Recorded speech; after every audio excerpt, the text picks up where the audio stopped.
Bonjour Bruxelles, une dose d'humour. BX1. Et on est avec Lola Destienne aujourd'hui dans Une dose d'humour. Bonjour. Bonjour Fabrice. Et vous allez nous parler de votre week-end. Et oui, bonjour Bruxelles, bonjour BX1, je suis trop contente d'être là. Vendredi, j'étais à Paris pour jouer dans une soirée spéciale santé mentale.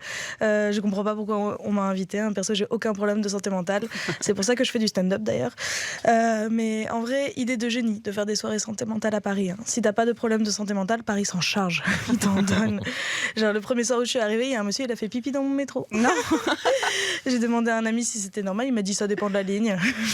Non. Enfin, pour vous donner un peu plus de contexte, le monsieur il est venu vers moi, il m'a dit tu es très belle, et puis après il est allé au fond de la rame et il a fait pipi. Ah. Et après il a crié 2 fois. Oui. Est-ce que c'est ça l'effet que je fais aux hommes?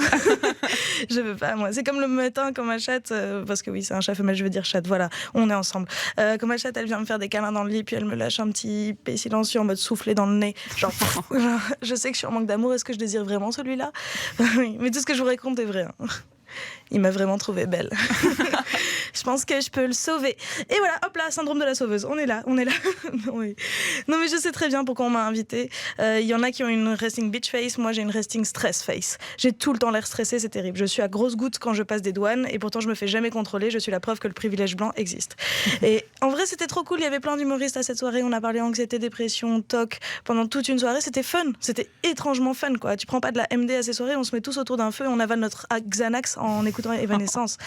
Mais c'était cool quand même de pouvoir parler de santé mentale. Perso, je trouve pas que ça devrait être un tabou. Et en vrai, est-ce que ça en est encore un, la santé mentale? J'ai été diagnostiquée au TDAH au moins 6 fois par TikTok.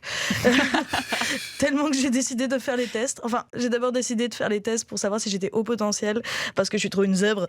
Et après mes 3 séances à 90 €, ma psy m'a dit alors, vous avez une zone à haut potentiel, vous avez bien parlé. Par contre, quand on vous a demandé de mettre 2 cubes bout à bout, vous avez crié octogone sans règle. Donc, voilà. Je suis venue pour avoir un maxi best. Et du coup, elle m'a annoncé que j'avais un trouble de l'attention assez vénère. Et voilà, j'ai l'impression d'être venue pour avoir un maxi best-of et on m'a donné un Happy Meal. Voilà. Tu pourrais t'amuser, il y a un petit jouet.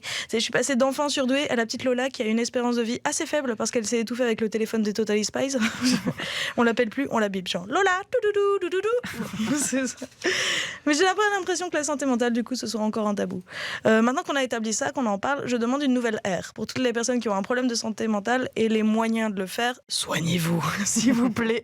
En tant que femme atteinte d'un syndrome de la sauveuse, je peux vous dire que j'en ai croisé des Baudelaire de Wish qui romantisent leur dépression en te disant que de toute façon ils changeront jamais. Ce à quoi je réponds gaiement oui, je comprends Timothée, mais tu pourrais quand même arrêter de faire la vaisselle avec tes larmes. En plus, le lendemain de Paris, j'ai pu en voir des gens qui avaient besoin d'une thérapie. J'ai joué à un événement organisé par des start-upers.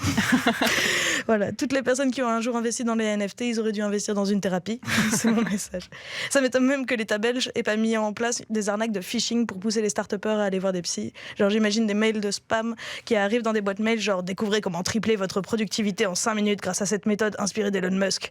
Tu cliques sur un lien et ça te renvoie vers un formulaire d'inscription de clinique psy qui te dit Timothée, il est temps. En 2 semaines, t'as toute la Startup Nation sous Antidep, ça va faire un carton. Mais bref, comme j'aime bien être un peu sérieuse pour me donner une bonne conscience en fin de chronique, n'oubliez pas, reconnaître qu'on a un problème c'est bien, le soigner, éviter d'utiliser ses dates Tinder comme séance psy, c'est mieux. Bon mardi. On ne demandera pas ce qui est du vécu. Rien du tout, tout est fictionnel. C'est tout de la fiction. Bon allez, 50%, 60%, 100%. 100%. C'était Lola Destienne. Rendez-vous, c'est le 27 avril pour vous. Ouais, ce jeudi 27 avril au Kings of Comedy Club à 22h30, je joue fin de soirée un spectacle avec 2 autres amis. Voilà, Kings of Comedy Club, près des Halles Saint-Géry. Non, c'est le Comedy Club. Le Kings of Comedy Club, ça c'est à XL. c'est le cimetière d'XL. C'était Lola Destienne.